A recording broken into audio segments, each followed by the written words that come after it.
Pak Presiden berkali-kali menyampaikan negara yang maju itu adalah bebas dari isu korupsi. Tema tentang Danantara, RUU Polri, RUU TNI, korupsi. Yang menarik adalah sejak awal memang tidak pernah ada batasan mau bertanya apa. Silakan saja. Banyak ya.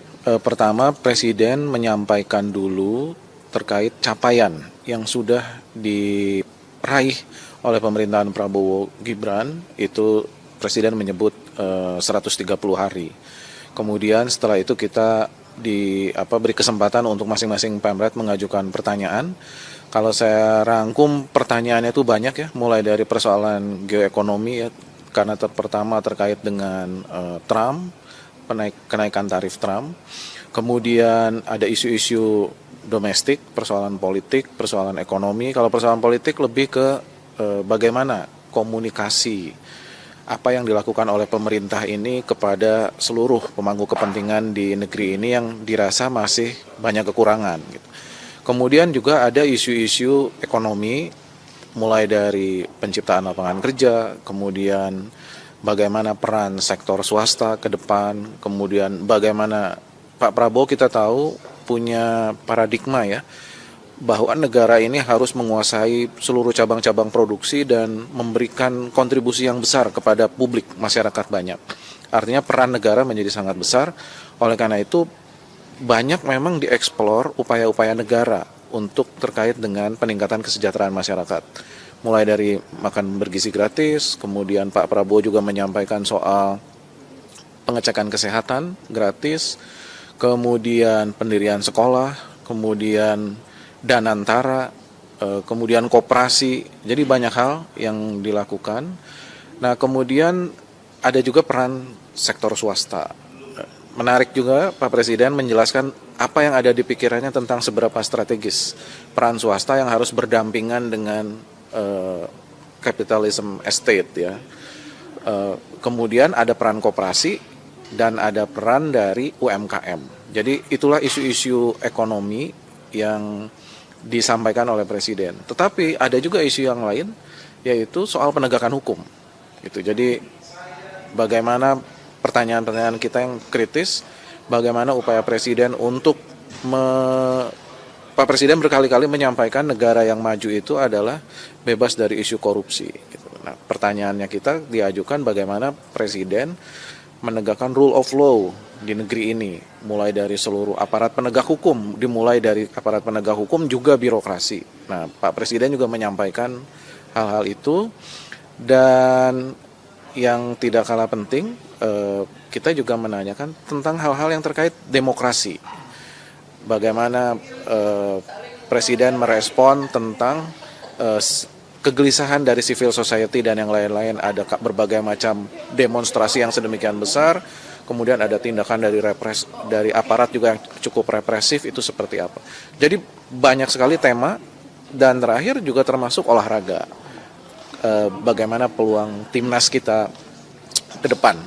Dan di situ semua Presiden menjawab secara terbuka, secara spontan, tidak ada materi yang disiapkan secara terinci oleh Presiden, karena memang pertanyaan yang kita ajukan juga pertanyaan yang bersifat spontan gitu. Mungkin itu, Mas. Ya, hampir semua tema yang hot saat ini sempat ditanyakan ya sama Pak Prabowo. Itu bisa 6 jam, 8 jam nggak cukup. Tadi rasanya 2 jam, tapi akhirnya 3 jam lebih. Tentu tema tentang Danantara, RUU Polri, RUU TNI, korupsi, kemudian tentang peran swasta, tentang bagaimana dampak dari resiprokal tarifnya Presiden Trump. Kemudian tentu di awal Presiden menceritakan capaian di 130 hari MBG, kemudian pembangunan infrastruktur dan lain-lain. Jadi, tapi yang highlightnya menurut saya yang menarik satu, kami itu tidak ditanya mau nanya apa, sehingga Presiden itu tidak tahu kami akan nanya apa, termasuk akan dikritik soal apa. Menurut saya itu hal yang baik ya, karena masih ada narasumber yang suka nanya dulu pertanyaannya apa gitu ya. Presiden siap untuk menjawab pertanyaan apa saja, siap untuk dikritik, siap untuk di-challenge back dari jawabannya, dan semua pertanyaan dijawab cukup lengkap. Apakah jawabannya memuaskan atau tidak tentu masing-masing kita yang bertanya punya ukurannya sendiri-sendiri ya. Tapi menurut saya ini langkah yang baik untuk menggambarkan keterbukaan dari pemerintahan Presiden Prabowo karena kan beliau mengakui bahwa ada masalah soal komunikasi publik. Nampaknya orang-orang yang menyampaikan komunikasi selama ini satu orang baru, nggak punya pemahaman mengenai public communication. Kemudian yang kedua juga tidak secara langsung mengetahui proses pembuatan keputusan yang berakibat bagi publik. Nah ini kan kita bisa tanya dan dijawab langsung sama presidennya. Jadi ini kesempatan yang langka yang harus dimanfaatkan oleh siapapun gitu. Kedepan acara semacam ini akan ditanda kutip ditradisikan itu atau gimana Mbak? Ya tadi Pak Wamen Komdigi Anggaraka Prabowo mengatakan bahwa rupanya Presiden merasa suka dengan interaksi tadi meskipun ada kritik-kritik dan berharap bahwa apakah setiap 1 bulan atau tiap 3 bulan diskusi dengan media ini akan dilakukan. Kesertaan medianya sendiri Mbak, apakah juga akan makin bervariasi lagi atau bergantian atau gimana? Kalau itu saya belum tahu karena benar-benar ini yang memutuskan adalah Wamenkomdigi Anggaraka tentu atas diskusi dengan Presiden. Makanya kan tadi nama satu-satu dihafalin sama Presiden ya. Jadi tentu Presiden mungkin memilih untuk kali ini media yang mana, tetapi ya tidak tertutup kemungkinan bahwa untuk yang berikut-berikutnya termasuk brainstorming. Artinya sebelum kebijakan publik itu diluncurkan, kan bisa juga untuk berdiskusi dengan media ya, masukan-masukan, terima input. Dan media itu kan kayak jadi mata dan telinganya dari masyarakat ya. Sehingga kita bisa menyampaikan masukan-masukan itu sebelum kebijakan itu diluncurkan. Ya. Yang pasti kesempatan untuk bisa berbincang, bertanya langsung dengan orang nomor 1 di negeri ini, dengan Presiden, itu kesempatan yang berharga untuk siapapun, terutama untuk media. Jurnalis kan selalu berusaha untuk mendapatkan konfirmasi informasi sumber A1, orang nomor 1. Dan karenanya ketika kemudian saya dilibatkan untuk juga terlibat dalam wawancara bersama 6 jurnalis yang lainnya, ini kesempatan yang berharga. Yang kemudian tadi kita lihat waktu yang diberikan juga sangat generous begitu ya. Waktu rekaman dari mulai jam 9 pagi sampai hampir jam 1 siang. Dan pertanyaan yang diajukan juga beragam. Dan yang menarik adalah sejak awal memang tidak pernah ada batasan mau bertanya apa. Silakan saja. Jadi yang diatur hanya kurang lebih mekanisme formatnya. Karena kan memang ada 6 wartawan, 1 moderator dari TVRI.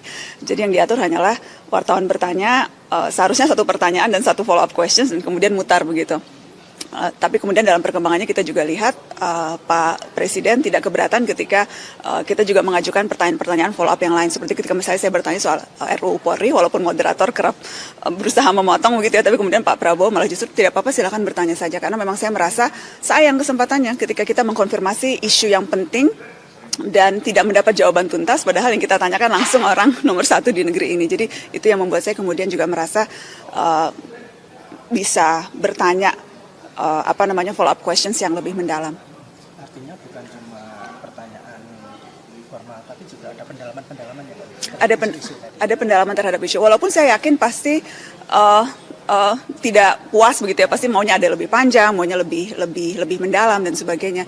Tapi sebagai awal, saya rasa ini mudah-mudahan bisa jadi tradisi yang diteruskan, membuka kesempatan kepada media untuk bertemu dan bertanya langsung.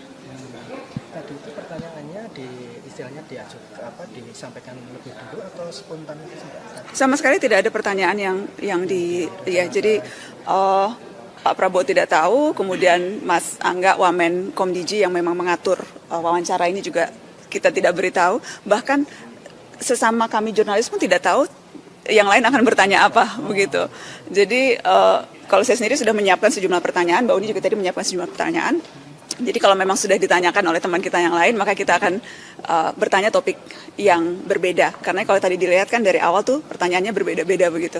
Karena ya memang di awal kesepakatan antar jurnalis adalah ya kalau sudah ditanyakan, ya mari move on ke pertanyaan yang lain. Karena kan ada begitu banyak isu nih di negeri ini, dan kesempatan untuk bertanya juga kesempatan yang tidak sering-sering banget begitu. Jadi ya sebisa mungkin diversifikasi pertanyaan dan rasanya itu yang memang terjadi pada saat tadi kita wawancara Pak